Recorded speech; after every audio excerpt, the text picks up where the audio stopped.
শুভ সন্ধ্যা। Axis medical স্কুলের পক্ষ থেকে সবাইকে শুভেচ্ছা জানাচ্ছি। আমি ডক্টর শরীফুল হালিম। তো আমাদের 39 বিসিএস এর লাইভ লেকচার সিরিজের আজকে ইম্পর্টেন্ট একটা লেকচার। আজকের লেকচার আমাদের টপিক হলো নার্ভাস সিস্টেম। তো সবাইকে আমন্ত্রণ জানাচ্ছি আমাদের এই ক্লাসে অংশগ্রহণ করার জন্য। আর এই সেশনটা হবে ইন্টারেক্টিভ সেশন। এখানে যারা অংশগ্রহণ করবেন আপনাদের যদি কোনো কোয়েশ্চেন থাকে আপনারা সাথে সাথে করবেন এবং আমি যেসব কোয়েশ্চেন করবো সেগুলোর উত্তর দেওয়ার চেষ্টা করবেন। আশা করি সেশনটা খুব ইন্টারেক্টিভ হবে। তো আমরা আজকে লেকচারটা সাজিয়েছি কিছু কেস দিয়ে। আমাদের নার্ভাস সিস্টেমের কিছু ইম্পর্টেন্ট কেস সেগুলো আমরা ডিসকাস করব এবং এই কেস বেস করে আমরা এটা কি ডায়াগনোসিস হবে, কি ইনভেস্টিগেশন এবং কি ট্রিটমেন্ট হবে সেটা নিয়ে কথা বলবো আমাদের আগের ক্লাসগুলোর মতোই। তো আশা করি আমাদের সাথে পুরো সময় আপনারা থাকবেন। তো আমরা শুরু করি প্রথম একটা কেস দিয়ে।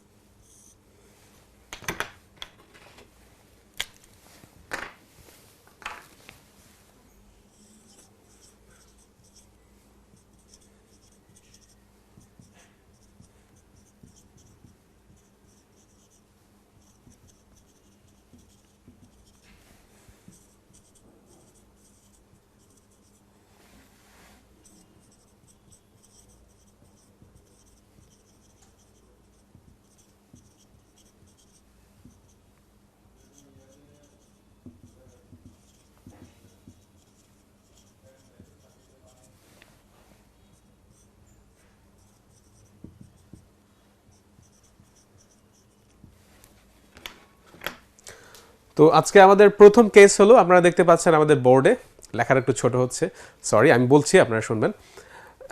60-year-old মেল, কিছু রিস্ক ফ্যাক্টর আছে, হাইপারটেনশন, ডায়াবেটিস, স্মোকিং। তো উনি সকালবেলা হাঁটছিলেন, হঠাৎ করে দেখা গেল যে হাঁটতে হাঁটতে হঠাৎ করে পড়ে গেলেন এবং তার সাথে যারা সহযাত্রী ছিলেন তারা হলো যে তাকে নিয়ে হসপিটালে নিয়ে যাচ্ছেন। হসপিটালে নিয়ে যাওয়ার পথে অ্যাম্বুলেন্সেই উনি কয়েকবার বমি করলেন এবং উনি বললেন যে মাথা প্রচণ্ড ব্যথা করছে এবং একসময় তার খিঁচুনি হলো। তো তারপরে উনি হসপিটালে চলে আসলেন। হসপিটালে চলে আসার পর আপনি ডক্টর, আপনি ওনাকে দেখছেন। তো আপনি কি চিন্তা করবেন যে এই পেশেন্টের প্রবাবল ডায়াগনোসিস কি হতে পারে? তো আমরা আমাদের সাথে যারা আছে তাদেরকে আমরা দেখি তারা কি রেসপন্স দেয়। ঠিক আছে, আমরা দেখি আমাদের সাথে কে কে আছে।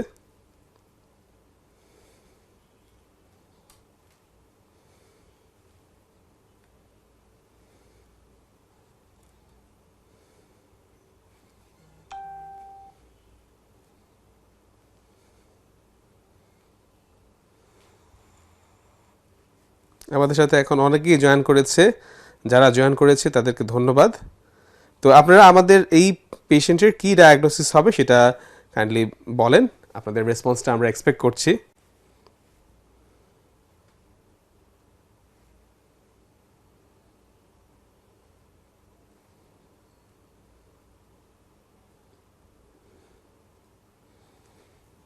তো অলরেডি আমাদেরকে তিনজন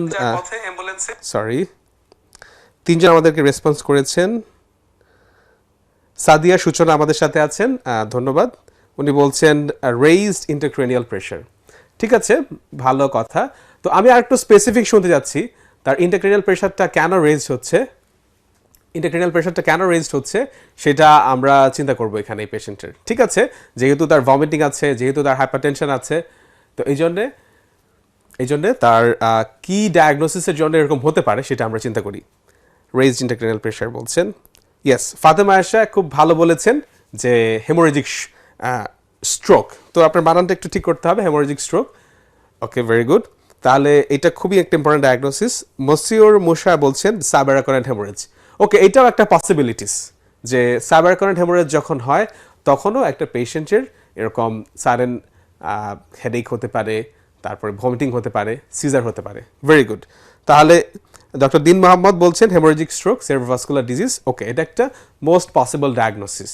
তো এই পেশেন্টটার প্রথমে আমাদেরকে ফাতেমা আয়েশা বলেছিলেন, সাদিয়া সূচনা বলেছিলেন যে raised intracranial pressure, obviously raised intracranial pressure, এবং তার প্রেজেন্টেশনটা দেখে মনে হচ্ছে যে acute bleeding into the brain.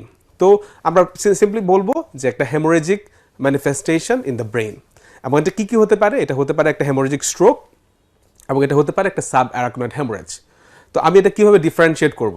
তো ক্লিনিক্যালি যদি আমাকে ডিফারেন্সিয়েট করতে হয় তাহলে আমাকে পেশেন্টের কিছু এক্সামিনেশন করতে হবে এবং কিছু পাস্ট হিস্ট্রি নিতে হবে। তো এই পেশেন্টের এক্সামিনেশন ফাইন্ডিংসগুলো আমি আপনাদেরকে বলছি, তারপর আপনারা ডিসাইড করতে পারবেন যে এই পেশেন্টের আসলে ডায়াগনোসিসটা কী হবে স্পেসিফিক। তো আমাদের সাথে আরও জয়েন করেছে ফাতেমাতো জোহরা রাবু, খাদিজা দিলশাদ বলছেন সেরেব্রাল হ্যামোরেজ। সেরেব্রাল হ্যামোরেজ হতে পারে, আমরা এখন একটু সিম্পলি থাকি, আমরা হেমোরেজিক স্ট্রোক বা সাবঅ্যারাকারেন্ট হ্যামোরেজ এই দুটো ডিফারেন্সিয়াল নিয়ে চিন্তা করি। হালিমা চৌধুরী বলছেন হাইপোগ্লাইসেমিক কোমা। হাইপোগ্লাইসেমিক কোমাটা একটা লেস ইম্পর্টেন্ট ডিফারেন্সিয়াল এখানে, বাট অবভিয়াসলি অলওয়েজ আমাদেরকে হাইপোগ্লাইসেমিয়া একটা যে কোনো আনকনশিয়াস পেশেন্ট বা যে কোনো সিজার পেশেন্টের ডিফারেন্সিয়ালের মধ্যে অবশ্যই রাখতে হবে, অবশ্যই আমাদেরকে সুগারটা টেস্ট করতে হবে। এটা একটা ডিফারেন্সিয়াল, এটা একটু নিচের দিকে থাকবে। আমাদের সাথে আরও আছেন রিফাত আল মজিদ, সবাইকে ধন্যবাদ। অলরেডি আমাদের সাথে 40 জন জয়েন করেছেন, তো আমরা আশা করব আপনারা সবাই ইন্টারেক্ট করবেন।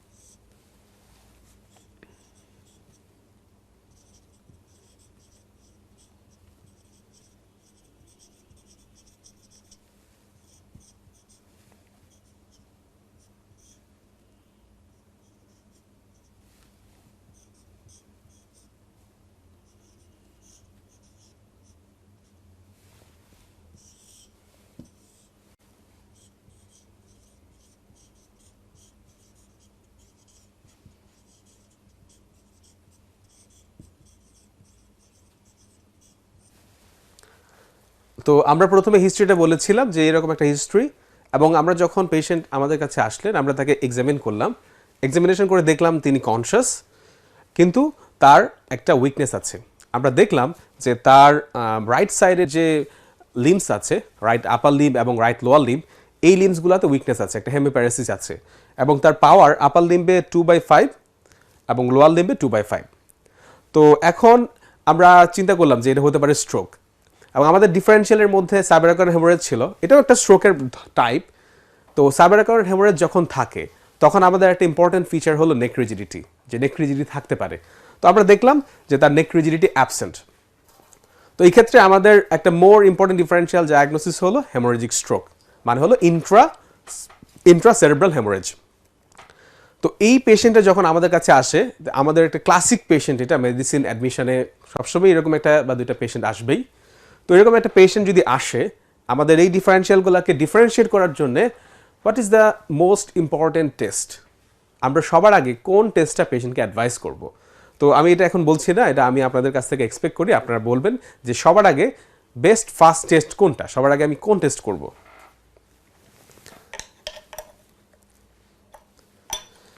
আমাদের সাথে আরও জয়েন করেছে জয়স সরকার, উনি বলছেন সাবঅ্যারাকারেন্ট হ্যামোরেজ SH।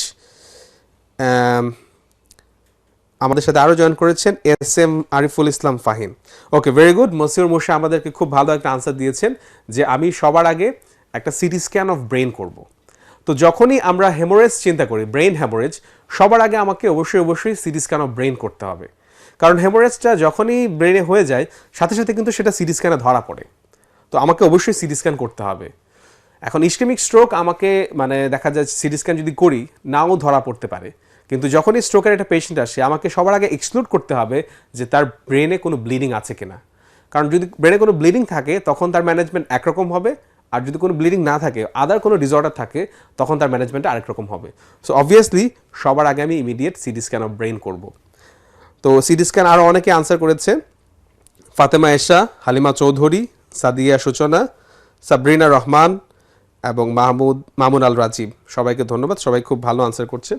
তো সবার আগে আমাকে সিটি স্ক্যান করতে হবে, এবং সিটি স্ক্যান করার মাধ্যমে আমি ডিফারেন্সিয়েট করতে পারবো যে এটা কি সাবঅ্যারাকারেন্ট হ্যামোরেজ নাকি এটা একটা ইন্ট্রাসেরেব্রাল হ্যামোরেজ। এবং যখন আমি এটা বুঝে যাব যে এটা সাবঅ্যারাকারেন্ট হ্যামোরেজ তখন ম্যানেজমেন্ট একরকম হবে, আর যখন ইন্ট্রাসেরেব্রাল হ্যামোরেজ বুঝে যাব তখন ম্যানেজমেন্ট একরকম হবে। তো ধরা যাক আমি সিটি স্ক্যান করলাম এবং সিটি স্ক্যান আমি পেলাম যে ইন্ট্রাসেরেব্রাল হ্যামোরেজ, এখন আমি কি ম্যানেজমেন্ট দিব। অ্যাকচুয়ালি যখন একটা পেশেন্টের ইন্ট্রাসেরেব্রাল হ্যামোরেজ হয় তখন তার ম্যানেজমেন্টের মেইন গোলটা হলো তার রিজনটা খুঁজে বের করা, যে কেন তার ইন্ট্রাসেরেব্রাল হ্যামোরেজ হলো। তো আমি এই রিজনটা খুঁজে বের করার জন্য আদার কিছু ইনভেস্টিগেশন করব, এবং তার ড্রাগ হিস্ট্রিটা খুব ভালো করে নিব যে সে কি কোনো অ্যান্টিকোয়াগুলেন্ট বা অ্যান্টিপ্ল্যাটলেট কোনো ড্রাগস খাচ্ছে কিনা, মানে অ্যাসপিরিন খাচ্ছে কিনা বা হলো ওয়ারফেরিন কোনো কারণে খাচ্ছে কিনা, এবং সেইটা বের করে আমি তার ওই ড্রাগটা ইমিডিয়েটলি স্টপ করব, নাম্বার 1 অ্যাকশন। নাম্বার 2, আমি তার লেভেল অফ কনসিয়াসনেস এবং তার সিটি স্ক্যানে তার লেভেল অফ ব্লিডিংটা দেখবো। এখন এরকম যদি হয় একটা প্যারাটাল হেমোরেজ, একটা সুপারফিশিয়াল প্যারাটাল হেমোরেজ আছে যেটা প্রবাবলি নিউরোসার্জিক্যালি ইভাকুয়েট করা সম্ভব, তখন আমাকে নিউরোসার্জারিতে কল দিতে হবে, তাদের একটা অপিনিয়ন নিতে হবে যে এটা কি আমার ইভাকুয়েট করা পসিবল কিনা। এটা হলো তার একদম মেইন স্ট্রিম অফ ম্যানেজমেন্ট। এর পাশাপাশি তার যে কারণে স্ট্রোক হয়েছে, যেসব রিস্ক ফ্যাক্টর ছিল, যেমন তার হাইপারটেনশনটা কন্ট্রোল করতে হবে, কারণ প্রেশার যদি আমি কন্ট্রোল না করি তাহলে যতটুকু ব্লিডিং হচ্ছে সেটাও ধীরে ধীরে ধীরে ধীরে বাড়বে। তার ডায়াবেটিস যদি থাকে, ডায়াবেটিসটা ম্যানেজ করতে হবে, ওই জন্য আমাকে ইনভেস্টিগেট করতে হবে, এবং তার আদার কোনো কোমরবিডিটিস আছে কিনা সেটা আমাকে ম্যানেজ করতে হবে। তো এটা হলো একটা বেসিক ওভারভিউ। এটা হলো আমাদের ফার্স্ট কেস। আমরা এখন সেকেন্ড কেসটা নিয়ে ডিসকাস করি। ও এখানে আরেকটা জিনিস বলে দিতে চাই, যদি এরকম হয় যে পেশেন্টের এক্সামিনেশনে ওরকম উইকনেস নাই, তার সিটি স্ক্যানে দেখা গেল যে তার একটা সাব অ্যারাকোয়ারেন্ট হেমোরেজ আছে, তখন আমার ম্যানেজমেন্ট কী হবে সেটা আপনারা একটু বলেন। যে সাব অ্যারাকোয়ারেন্ট হেমোরেজ যদি হয় তাহলে সিটি স্ক্যানে যদি ধরা পড়ে তাহলে তো খুবই ভালো, আর যদি সিটি স্ক্যানে ধরা না পড়ে তখন আমাকে একটা লাম্বার পাংচার করতে হবে, প্রিফারেন্সিয়ালি যে পেশেন্ট প্রেজেন্ট করার 12 ঘন্টা পরে, যাতে করে আমি জ্যান্থোক্রোমিয়াটা দেখতে পারি। তো যদি এরকম হয় যে একটা পেশেন্টের সাব অ্যারাকোয়ারেন্ট হেমোরেজ হয়, তখন আমি কি ট্রিটমেন্ট দেব, যদি সাব অ্যারাকোয়ারেন্ট হেমোরেজ হলে কোন ড্রাগসটা আমাকে ইউজ করতে হবে, সেটা আমাদের কমেন্ট সেকশনে আপনারা একটু কমেন্ট করেন, তাহলে সুবিধা হবে আমার জন্য আপনাদের কন্ডিশন বোঝা। মোহাম্মদ জাহিন আরেফিন বলছেন হোয়াই নট এমআরআই। তো এমআরআই আমরা করতে পারি, কিন্তু এমআরআই কখনোই একটা অ্যাকিউট পেশেন্টের ক্ষেত্রে এমআরআই আমরা কখনোই করি না। কয়েকটা কারণ আছে। নাম্বার 1, এমআরআই এর অ্যাভেলেবিলিটি খুবই কম। নাম্বার 2, এমআরআই টেকস এ লঙ্গার টাইম এবং অ্যাভেলেবিলিটি না, এবং কস্ট বেশি। That's why. এবং সিটি স্ক্যান দিয়ে আমরা খুবই ইফিসিয়েন্টলি হেমোরেজটা আইডেন্টিফাই করতে পারি, কারণ আমার মেইন উদ্দেশ্যই হলো হেমোরেজ ইনক্লুড বা এক্সক্লুড করা। দ্যাটস ওয়াই এমআরআই আমার দরকার নেই।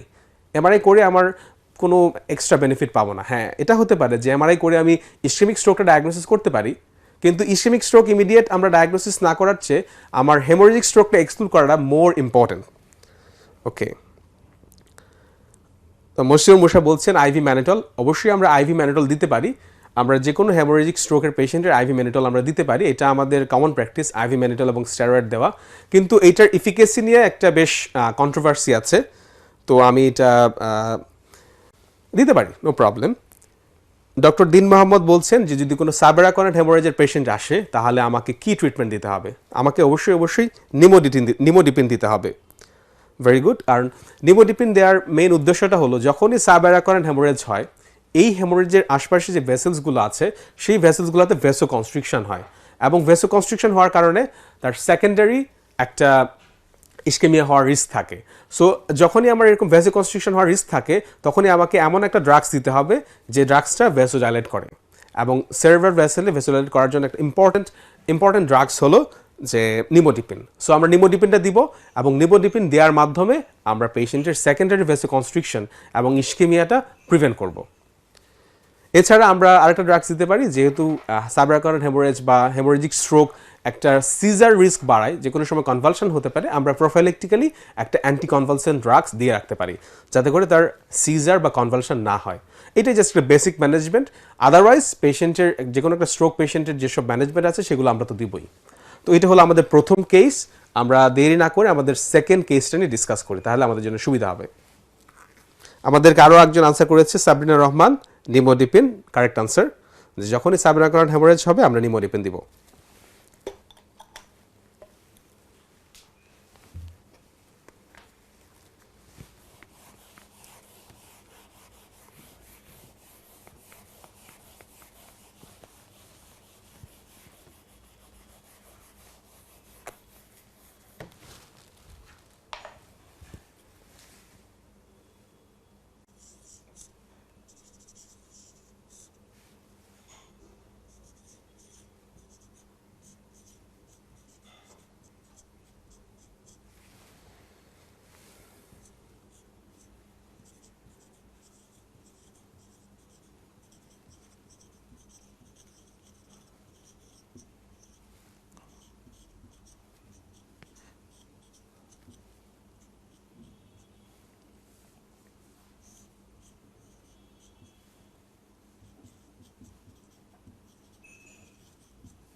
ওকে, তো আপনারা আমাদের স্ক্রিনে খেয়াল করেন আমাদের সেকেন্ড কেস যেটা সেটা আমরা দেখতে পাচ্ছি যে একজন 30 বছর বয়স্ক মেল 30-year-old মেল হঠাৎ করে তার দুই হাত পাই অবশ হওয়া শুরু করলো। হঠাৎ করে দেখা গেল তার ডান হাত এবং ডান পা অবশ হয়ে গেছে এবং তার ডান পাশের ফেসটাকে সে মুভ করতে পারছে না, খাবার ওই দিক দিয়ে খাবার আটকে যাচ্ছে। এবং আমরা পেশেন্টটাকে দেখলাম, আমাদের কাছে আসলো, পেশেন্টের ওরকম কোনো আমরা হিস্ট্রি নিলাম ভালো করে যে ওনার কোনো মাথা ব্যথা আছে কিনা, বমি হয়েছে কিনা। আমরা হিস্ট্রি নিয়ে দেখলাম তার মাথা ব্যথা বা বমি নাই। এবং তার আরও হিস্ট্রি নিলাম তার ডায়াবেটিস আছে কিনা, ডায়াবেটিস নাই। হাইপারটেনশন আছে কিনা, কোনো হাইপারটেনশনও নাই এবং স্মোকিংয়েরও কোনো হিস্ট্রি নাই। কিন্তু আমরা পেশেন্টকে যখন এক্সামিন করলাম, এক্সামিন করে দেখলাম যে তার পালসটা রেটটা একটু বেশি। পালস রেট হলো 110 বিটস পার মিনিট এবং পালসটা একটু ইরেগুলার। এবং যখন আমরা সিস্টেমিক এক্সামিনেশন করলাম, সিস্টেমিক এক্সামিনেশন করার সময় আমরা দেখলাম যে তার কার্ডিয়াক এক্সামিনেশন একটা ডায়াস্টোলিক মারমার আছে এবং ফার্স্ট হার্ট সাউন্ডটা একটু লাউড। তো এখন এই পেশেন্টের ডায়াগনোসিস কি হতে পারে বলে আপনাদের কাছে মনে হয় সেটা আমাদের কমেন্ট সেকশনে কমেন্ট করেন, তাহলে পরে আমরা একটা খুব ফ্রুটফুল ডিসকাশন করতে পারবো। আমাদের সাথে আরও আছেন SM আরিফুল ইসলাম ফাহিম, সাদিয়া সূচনা, ধন্যবাদ আপনাকেও। তো আপনারা কাইন্ডলি দ্রুত আনসার করেন, তাহলে আমাদের ক্লাসটা খুব প্রোডাক্টিভ হবে, আমরা বেশি জিনিস নিয়ে ডিসকাস করতে পারবো যে এই পেশেন্টের কি ডায়াগনোসিস হতে পারে। একটা 30-year-old patient with sudden weakness of the right side of the body along with a heart rate which is 110 beats per minute which is irregular and there is a murmur in the precordium. এটা diagnosis কি হতে পারে এটা আপনারা kindly বলেন। Very good, একজন বলেছেন, very good, doctor Din Mohammad, probably neurologist, CVD due to atrial fibrillation, fantastic. Cerebrovascular disease due to atrial fibrillation, আমরা আরও বড় করে বলতে পারি cerebrovascular disease, specially ischemic stroke বলতে পারি আমরা। কারণ হলো যে নর্মালি দেখা যায় যাদের অ্যাট্রিয়াল ফিব্রিলেশন থাকে তাদের ইসকেমিক স্ট্রোকটাই বেশি হয় এবং এটা এম্বোলিক টাইপ স্ট্রোক হয়। তাহলে আমরা বলবো যে এই পেশেন্টের অ্যাকচুয়াল হিস্ট্রিটা যদি আমরা চিন্তা করি, এই পেশেন্টের প্রবাবলি তার ছোটোবেলায় রিউমাটিক ফিভার ছিল, রিউমাটিক ফিভার থেকে তার মাইট্রাল স্টেনোসিস হয়েছে এবং মাইট্রাল স্টেনোসিস দীর্ঘদিন যদি আনট্রিটেড থাকে তাহলে ওখান থেকে অ্যাট্রিয়াল ফিব্রিলেশন হতে পারে। এবং অ্যাট্রিয়াল ফিব্রিলেশনটাও যদি আমরা আনট্রিটেড রাখি তখন লেফট এট্রিয়ামে থ্রম্বাস ফর্ম হয় এবং এই থ্রম্বাসটা একটা এম্বোলাই হিসেবে আমার ব্রেনে যেতে পারে, ব্রেনের একটা ভেসেলকে অক্লুড করতে পারে এবং যখনই ব্রেনের একটা ভেসেলকে অক্লুড করবে ওই টেরিটরিটা আমার ইসকেমিক হয়ে যাবে। তাহলে এই পেশেন্টের ডায়াগনোসিস যদি আমরা কমপ্লিট ডায়াগনোসিস চিন্তা করি, এটা কি হবে? এটা হলো cerebrovascular disease, probably ischemic stroke due to atrial fibrillation due to mitral stenosis. এটা হবে আমাদের কমপ্লিট ডায়াগনোসিস। তো এখানে ফাতেমা এসে বলছেন mitral stenosis due to atrial fibrillation. ঠিক আছে, আপনার কথা ঠিক আছে যে mitral stenosis due to atrial fibrillation, very good, কিন্তু তার একটা কমপ্লিকেশনও ডেভেলপ করেছে, সেটা হলো ইসকেমিক স্ট্রোক। মাহবুব ফায়াজ খান বলছেন CVD due to atrial fibrillation, very good, you are also correct. Shayesta Khan বলছেন অ্যাট্রিয়াল ফিব্রিলেশন, আপনার ডায়াগনোসিসও কারেক্ট, কিন্তু আপনি ফুললি বলবেন যে এখানে অ্যাট্রিয়াল ফিব্রিলেশনও আছে, ইসকেমিক স্ট্রোকও আছে, এখানে মাইট্রাল স্টেনোসিসও আছে। ঠিক আছে, আপনাদের রেসপন্স খুবই ভালো, আপনাদের সবাইকে ধন্যবাদ এই রেসপন্সগুলো দেওয়ার জন্যে। আমরা একটু এটা নিয়ে আরেকটু ডিসকাস করি। তো যখনই একটা পেশেন্টের অ্যাট্রিয়াল ফিব্রিলেশনের জন্য আমার একটা এম্বোলিক স্ট্রোক হবে, তখনই আমাকে প্রথম যেটা করতে হবে যে পেশেন্টের অ্যান্টিকোয়াগুলেশন, যে এই যে আমার এম্বোলিক স্ট্রোক হলো এই এম্বোলিজমটা আবার রিপিট হতে পারে, রিপিট একটা এম্বোলিক স্ট্রোক হতে পারে। যে স্ট্রোকটা অলরেডি হয়ে গেছে সেটাকে সালভেজ করা বেশিরভাগ ক্ষেত্রেই পসিবল হয় না। তবে কিছু কিছু সেন্টার আছে বাংলাদেশে যারা এখন টিস্যু প্লাজমিনোজেন অ্যাক্টিভেটর ইউজ করছে, যেমন নিন্স। তো ওই সব ক্ষেত্রে যদি পেশেন্ট উইদিন 3.5 আওয়ার্সের মধ্যে হসপিটালে আসে সিমটম অনসেটের, তখন আমরা একটা টিস্যু প্লাজমিনোজেন অ্যাক্টিভেটর দেওয়ার মাধ্যমে যে ক্লটটা হয়, যে অ্যাম্বুলাসটা হয়, সেই অ্যাম্বুলাসটাকে আমরা কিছুটা ডিসলস করতে পারি বা ডিজলভ করতে পারি।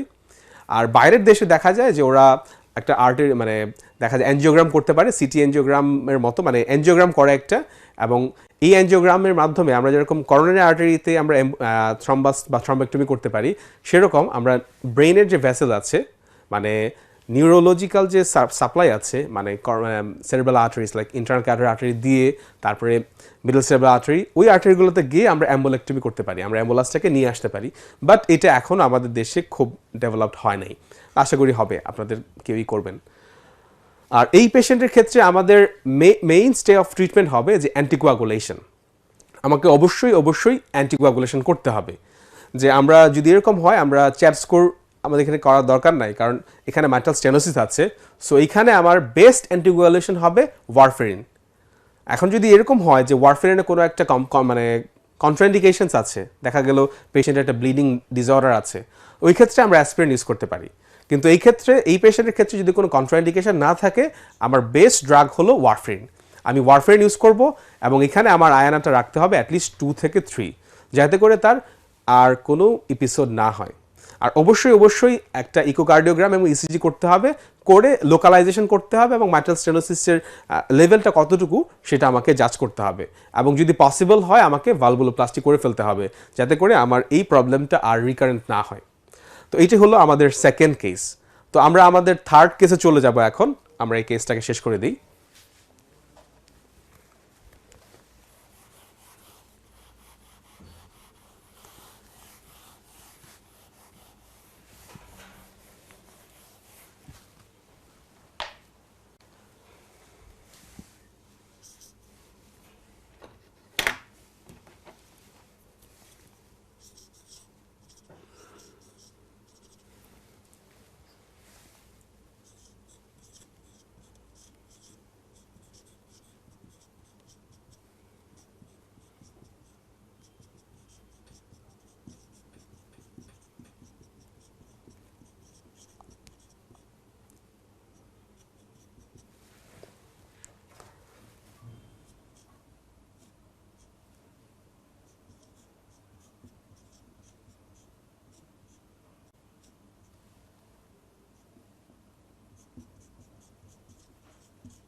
তো এটা হলো আমাদের সেকেন্ড কেস।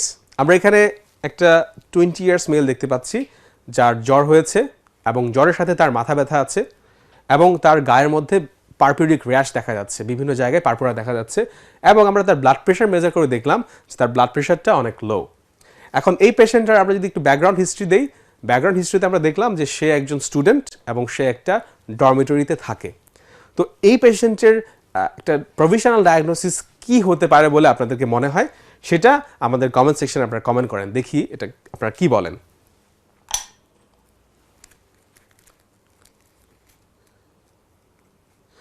সাবরিনা রহমান বলছেন অ্যান্টি অ্যারিথমিক ড্রাগ কি দিতে হবে।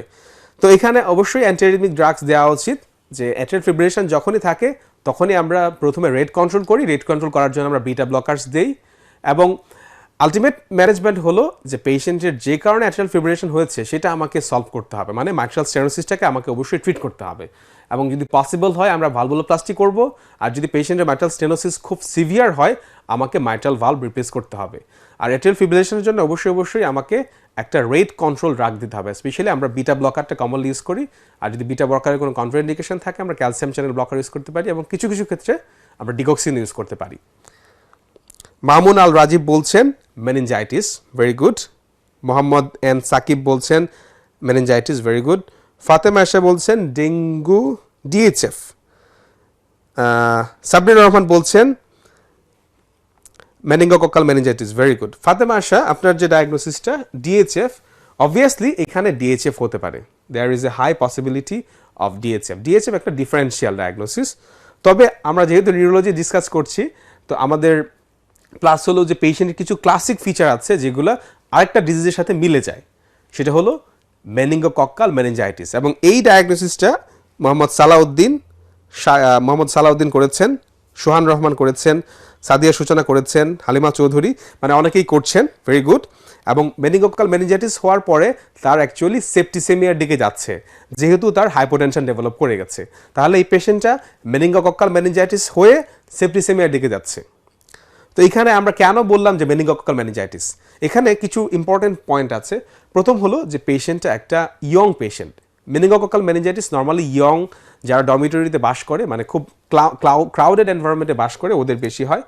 নাম্বার 2, তার ফিভার এবং হেডেক আছে। ফিভার এবং হেডেক যখন থাকে তখন অবশ্যই আমাকে ব্রেন ইনফেকশন একটা ডিফারেন্সিয়ালের মধ্যে রাখতে হবে। এবং ফিভার হেডেকের সাথে যখন র্যাশ থাকবে তখন আমরা চিন্তা করবো যে এটা হয়তোবা এই মেনিনজাইটিসটা প্রবাবলি ডিউ টু মেনিঙ্গোকক্কাস, মানে হলো ডিউ টু নেইসেরিয়া মেনিনজাইটিস। এবং তার সাথে যখন হাইপোটেনশন থাকবে তখন আমরা চিন্তা করব এটা একটা সিম্পল ইনফেকশন না, এটা একটা সিভিয়ার ইনফেকশন, একটা সিস্টেমিক ইনফেকশন হয়ে গেছে। তার মানে এই পেশেন্টের একটা সেপসিস এবং সেপটিক শকের দিকে যাচ্ছে। তাহলে এইখানে আমার পেশেন্টের ডায়াগনোসিস হলো একটা মেনিঙ্গোকক্কাল মেনিনজাইটিস। এক্ষেত্রে আমাদের ফার্স্ট লাইন অফ ট্রিটমেন্ট কি হবে? আচ্ছা, আমি ট্রিটমেন্ট আগে না জিজ্ঞেস করি, আমি প্রথমে যদি চিন্তা করি যে এই পেশেন্টের প্রথম ইনভেস্টিগেশন আমরা কি করব, কি ইনভেস্টিগেশন করার মাধ্যমে আমরা ডায়াগনোসিসটা কনফার্ম করতে পারবো, এটা আপনারা সবাই বলতে পারবেন। আচ্ছা, ডক্টর ইউসুফ আলী বলছেন acute adrenal insufficiency due to meningococcal septicaemia.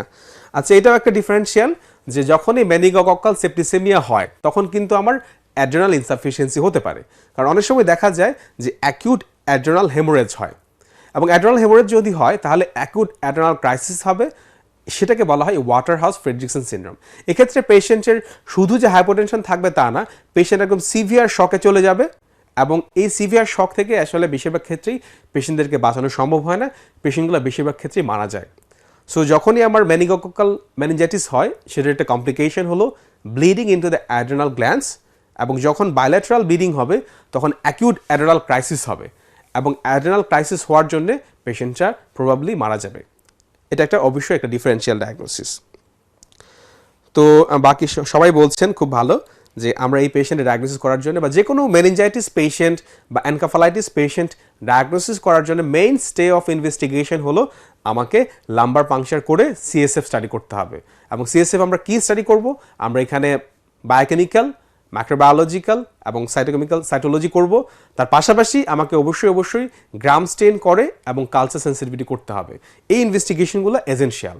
আর যদি আমি চিন্তা করি যে এটা একটা ভাইরাল ইনফেকশন বা ভাইরাল মেনিনজাইটিস, তাহলে ওই ক্ষেত্রে আমাকে কিছু ভাইরাল মার্কার করা উচিত এবং পিসিআর করা উচিত, স্পেশালি হার্পিস সিম্পলেক্স ভাইরাসের জন্য পিসিআর করা উচিত। তো আপনারা সবাই খুব সুন্দর আনসার দিচ্ছেন। সোহান রহমান, রেবেকা ফেরদৌস, মোহাম্মদ সালাউদ্দিন, মিজানুর রহমান, সাদিয়া সূচনা, আবদুল্লাহ মামুন, ফাতেমা এশা, হালিমা চৌধুরী, নাফি অপটিমিস্টিক, মোহাম্মদ এন সাকিব, তনয় রয়, মামুন আল রাজীব, সবাই খুব ভালো আনসার দিচ্ছেন, সবাইকে ধন্যবাদ।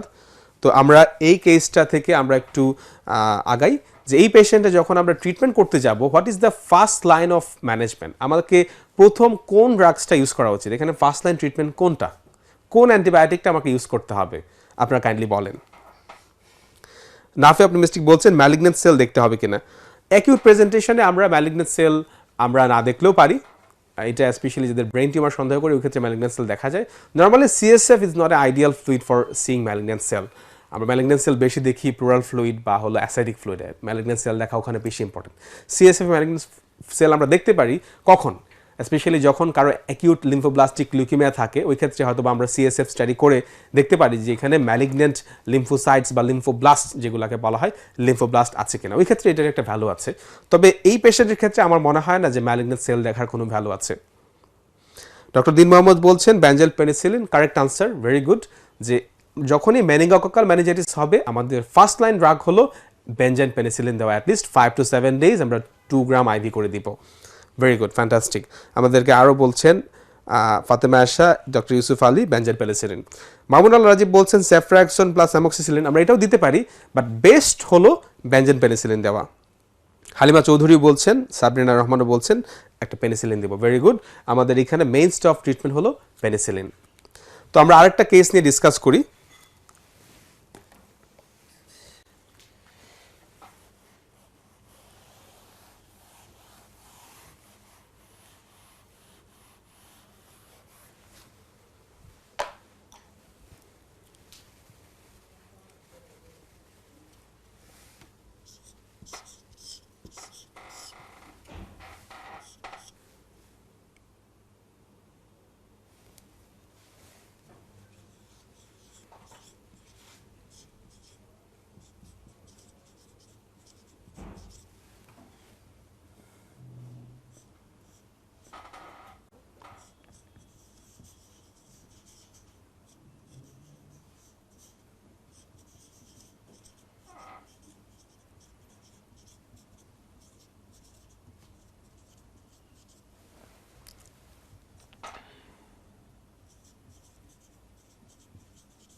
যারা আমাদের আগের কেসটা দেখেছেন তারা এই কেসটা একটু খেয়াল করেন। এই পেশেন্টটা 30-year-old ফিমেল, তার প্রেজেন্টেশনটা হলো তার জ্বর, একটা লো গ্রেড ফিভার গত কয়েকদিন ধরে, এবং তার মাথা ব্যথা আছে, এবং হঠাৎ করে তার কয়েকবার খিঁচুনি হয়েছে, 3 থেকে 4 বার খিঁচুনি হয়েছে। খিঁচুনিগুলো দেখা যায় যে তার 2 থেকে 3 মিনিট ছিল, তারপরে এমনি এমনি ভালো হয়ে যায়। এবং তার এখন আর একটা কমপ্লেইন ডেভেলপ করেছে, সেটা হলো তার সেন্সরি অ্যাফেশিয়া। মানে হলো উনি কথা বলছেন অনেক, কিন্তু ওনাকে কোনো কিছু বলা হলে উনি সেটা বুঝতে পারছেন না। তার মানে তার কথা বোঝার যে ক্ষমতা সেটা নষ্ট হয়ে গেছে। তো এই পেশেন্টের প্রভিশনাল ডায়াগনোসিস কি হতে পারে বলে আপনাদের মনে হয়, সেটা আমাদেরকে কমেন্ট করে জানান। আমাদের আগের কোয়েশ্চেনের আনসার আরও কয়েকজন দিয়েছিল, আবদুল্লাহ মামুন এবং নাজমুল হাসান শিশির, সবাই কারেক্ট আনসার দিয়েছে। সুহান রহমানও কারেক্ট আনসার দিয়েছে, বেঞ্জাল পেনিসিলিন। তাহলে আমাদের এই পেশেন্টের ডায়াগনোসিসটা কি হবে বলে আপনাদের মনে হয়? খেয়াল করেন, এই পেশেন্টের কিন্তু সিএনএস কিছু সিমটম আছে। একটা সিএনএস সিমটম হলো তার সিজার আছে, একটা specific central nervous system symptom. আরেকটা সিএনএস সিমটম হলো তার সেন্সরি অ্যাফেশিয়া আছে। তার মানে এই কেসটা একটা nervous system disorder points to specific regions of the brain. এবং আমরা যখন চিন্তা করি sensory aphasia, probably this patient has a disease involving the temporal lobe. কারণ টেম্পোরাল লোবে কিন্তু ভার্নিক্স এরিয়া থাকে, যে এরিয়া থেকে আমাদের যে কম্প্রিহেনশন অফ দ্য ল্যাঙ্গুয়েজ সেটা কন্ট্রোল হয়। তো প্রবাবলি এই পেশেন্টের একটা ডিজিজ আছে in the temporal lobe, involving the temporal lobe. এখন সেই ডিজিজটা কি হতে পারে সেটা বলেন। মসির মুর্শা, ডক্টর দিন মোহাম্মদ, সাবরিনা রহমান, ফাতেমা আয়েশা সবাই বলছেন টিবি মেনিনজাইটিস। ওকে, অবভিয়াসলি এটা একটা প্রভিশনাল ডায়াগনোসিস যে টিবি মেনিনজাইটিস হতে পারে, কিন্তু আপনাদের আসলে টিবি মেনিনজাইটিসের আগে আরেকটা ডিফারেন্সিয়াল চিন্তা করা উচিত। টিবি মেনিনজাইটিসের পেশেন্টের এগুলা সবগুলাই থাকতে পারে, কিন্তু নর্মালি টিবি মেনিনজাইটিসে সেন্সরি অ্যাফেশিয়া দেখা যায় না, এবং সিজার হলেও সেটা একটু লেস কমন। কোন ধরনের ব্রেন ইনফেকশনে, আমি একটু বলে দিচ্ছি, ক্লু দিয়ে দিচ্ছি, কোন ধরনের ব্রেন ইনফেকশন হলে সিজার এবং সেন্সরি অ্যাফেশিয়া হতে পারে বলে আপনাদের মনে হয়? মামুন আল রাজীব বলছে টেম্পোরাল লোব এপিলেপসি। ওকে, টেম্পোরাল লোব এপিলেপসিতে নর্মালি জ্বর থাকবে না এবং হেডেকও থাকবে না। সিজার হতে পারে, সেন্সরি অ্যাফেশিয়া হতে পারে, কিন্তু টেম্পোরাল লোব এপিলেপসি যদি হয় তাহলে তার ফিভার বা হেডেক এগুলার কোনো হিস্ট্রি থাকবে না কমনলি। সো প্রবাবলি এটা টেম্পোরাল লোব এপিলেপসি না, এটা একটা ইনফেকশন। ওকে, সুক্তারুল ইসলাম তামিম বলছে ভাইরাল মেনিনজাইটিস। ঠিক আছে, এটা ভাইরাল মেনিনজাইটিস হতে পারে, ভাইরাল মেনিনজাইটিসের সবগুলো ফিচারই থাকতে পারে, কিন্তু যখন মেনিনজেস ইনভলভ করবে, শুধুমাত্র মেনিনজেস ইনভলভ করলে কি সেন্সরি অ্যাফেশিয়া হওয়া সম্ভব? সম্ভব না। কিন্তু সেন্সরি অ্যাফেশিয়া হওয়ার জন্য অবশ্যই আপনাকে ব্রেইন প্যারেনকাইমাটাকে ইনভলভ করতে হবে, ব্রেইন টিস্যুর মধ্যে ইনফেকশন হতে হবে। তাহলে কোন ধরনের ব্রেইন ইনফেকশন হলে এইরকম টেম্পোরাল লোবটাকে ইনভলভ করে বলে আপনাদের মনে হয়? ওকে, ডক্টর ইউসুফ আলী একটা কারেক্ট আনসার দিয়েছেন, probably this patient has got encephalitis. তার মানে হলো তার infection of the brain parenchyma, not only meningitis. মেনিনজাইটিসে ইনফ্লামেশন থাকতে পারে, বাট মেইনলি তার ইনফেকশনটা হলো ব্রেইন প্যারেনকাইমাতে। এবং ব্রেইন প্যারেনকাইমার মধ্যে কোন জায়গাটা বেশি ইনভলভ করেছে সেটা হলো টেম্পোরাল লোব। তাহলে কোন ধরনের ভাইরাল ইনফেকশন হলে টেম্পোরাল লোব ইনভলভ হতে পারে বলে আপনাদের মনে হয়? আমাদের এই কারেক্ট আনসারটা আরও অনেকেই দিয়েছে, Rebecca Ferdous, নাফে optimistic, Mohammad N Shakib, Halima Chowdhury, Nazmul Bhuiyan সৈকত, সবাই কারেক্ট আনসার বলছেন যে ভাইরাল এনকেফালাইটিস। আমি আরেকটু স্পেসিফিক হতে চাচ্ছি, আমি আপনাদেরকে কয়েকটা অপশন দিচ্ছি। এটা কি হার্পিস সিমপ্লেক্স ভাইরাস এনকেফালাইটিস? এটা কি ইকোভাইরাস এনকেফালাইটিস? এটা কি জাপানিজ এনকেফালাইটিস নাকি অন্য কিছু? Which one is the most likely cause of this patient's encephalitis? এটা কি এইচএসভি? এটা কি ইকোভাইরাস নাকি এটা জাপানিজ এনকেফালাইটিস ভাইরাস? কোনটা আপনাদের কাছে মনে হয় এবং কেন?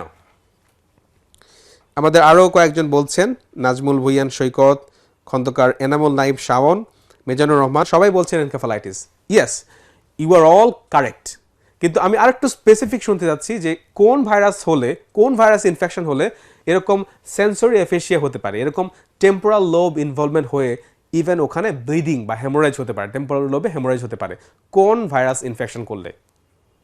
ভেরি গুড, একজন আনসার দিয়ে দিয়েছেন already, HSV, specially herpes simplex virus type 1 যেটা, সেটা যখন আমার এনকেফালাইটিস করবে তখনই আমার টেম্পোরাল লোব ইনভলভ হয়ে এরকম সেন্সরি অ্যাফেশিয়া বা এরকম একটা সিমটম হতে পারে যেখানে আমার প্যারেনকামা ইনভলভমেন্টের ফিচার আছে। কারেক্ট ডায়াগনোসিস সবাই দিচ্ছেন, শাহ আলম সাজিদ, শুক্তারুল ইসলাম তামিম এবং সাবরিন রহমান সবাই কারেক্ট আনসার দিচ্ছেন যে এই পেশেন্টের প্রবাবলি এইচএসভি বা হার্পিস সিমপ্লেক্স ভাইরাস দিয়ে একটা এনকেফালাইটিস হয়েছে। তো এই পেশেন্টের ডায়াগনোসিস করার জন্য আমাকে সবার আগে কী করা উচিত? একটা সিটি স্ক্যান করা উচিত, করে দেখা উচিত যে তার ব্রেইনের মধ্যে কোনো হ্যামোরেজ আছে কিনা। কারণ যখনই এইচএসভি এনকেফালাইটিস হয় তার একটা কমপ্লিকেশন হলো তার টেম্পোরাল লোবে হ্যামোরেজ হতে পারে, এবং টেম্পোরাল লোবে যখন হ্যামোরেজ হয় তখন তার সেন্সরি অ্যাফেসিয়া ডেভেলপ করতে পারে। এবং তার পাশাপাশি যদি সিটি স্ক্যান আমরা দেখি কোনো হ্যামোরেজ নাই, তখন আমরা লাম্বার পাংচার করতে পারি। লাম্বার পাংচার করে আমাকে ওখান থেকে অবশ্যই একটা এইচএসভি ভাইরাল পিসিআর করা উচিত। পিসিআর করে শিওর হওয়া উচিত যে আসলেই এটা এইচএসভি কিনা নাকি অন্য কোনো ভাইরাস। এবং এই পেশেন্টের ট্রিটমেন্ট কী হওয়া উচিত? এই পেশেন্টের ট্রিটমেন্ট হওয়া উচিত আইভি অ্যাসাইক্লোভির। আপনাকে আইভি অ্যাসাইক্লোভির দিতে হবে যাতে করে এই ট্রিটমেন্টটা খুব র্যাপিডলি এই ভাইরাসটাকে ডিস্ট্রয় করতে পারে। তাহলে এই ছিল আমাদের আজকের 4টা কেস। এই 4টা কেস হলো আপনার স্ট্রোক, এবং আমরা কী পড়লাম? আমরা পড়লাম স্ট্রোকের মধ্যে আমরা হেমোরেজিক স্ট্রোক এবং ইসকেমিক স্ট্রোক পড়লাম, এবং তার পাশাপাশি সাবঅ্যারাকারেন্ট হ্যামোরেজ নিয়েও কথা বললাম। তারপরে আমরা দেখলাম যে একটা পেশেন্টের ইসকেমিক স্ট্রোকটা কীভাবে কার্ডিয়াক ডিজিজের সাথে রিলেটেড। আমরা দেখলাম মেনিনজাইটিস আমরা একটা ক্লাসিক কেস নিয়ে কথা বললাম। এছাড়াও আপনারা মনে রাখবেন বাংলাদেশে কিন্তু মেনিনজাইটিস শুধু যে নেইসেরিয়া দিয়েই হয় তা না, নেইসেরিয়া আসলে লেস কমন, বাট এটা একটু ইন্টারেস্টিং, দ্যাটস ওয়াই ডিসকাস করলাম। বাংলাদেশে মেনিনজাইটিসের মোস্ট কমন কজ কিন্তু স্ট্রেপ্টোককাস নিউমোনি, এটা সবসময় মনে রাখবেন। স্ট্রেপ্টোককাস নিউমোনি মোস্ট কমন, কিন্তু যদি এরকম হয় কোনো পেশেন্টের ব্রেইনে কোনো সার্জারি করা হয় বা কোনো ব্রেইন ইঞ্জুরি থাকে, ওই ক্ষেত্রে স্ট্যাফিলোকক্কাস। আর তারপর আমরা সবার শেষে ডিসকাস করলাম যে এনকেফালাইটিসের সবচেয়ে কমন কজ যদি চিন্তা করি সেটা হলো এইচএসভি। এছাড়া ইকোভাইরাস বা জাপানিজ এনকেফালাইটিস বা আদার যেসব কমন ভাইরাল ইনফেকশন আছে সেগুলোও কিন্তু মেনিনজাইটিস করতে পারে, লাইক মিজেলস, মামস, সবগুলো বেশিরভাগ ভাইরাসই মোটামুটি মেনিনজাইটিস করতে পারে। তবে সবচেয়ে ক্লাসিক হলো এইচএসভি। তো এই কেসগুলো আপনারা ভালো করে আমাদের ডেভিডসন বা আদার যেসব বুকস আছে সেখান থেকে পড়েন, এবং এর পাশাপাশি আপনাদের আরও কিছু ডিজিজ পড়তে হবে যেগুলো আমরা এখানে সময়ের অভাবে ডিসকাস করতে পারি নাই। সেটা হলো আপনাদের অবশ্যই একটু এপিলেপসি নিয়ে পড়তে হবে, এবং এপিলেপসির টাইপ এবং এপিলেপসিতে কী কী ড্রাগস ইউজ করা হয় এবং তাদের কী কী সাইড এফেক্ট আছে সেটা নিয়ে পড়বেন। আশা করি আপনাদের পরীক্ষা খুব ভালো হবে। আমাদের সাথে থাকার জন্য সবাইকে ধন্যবাদ। শুভ সন্ধ্যা।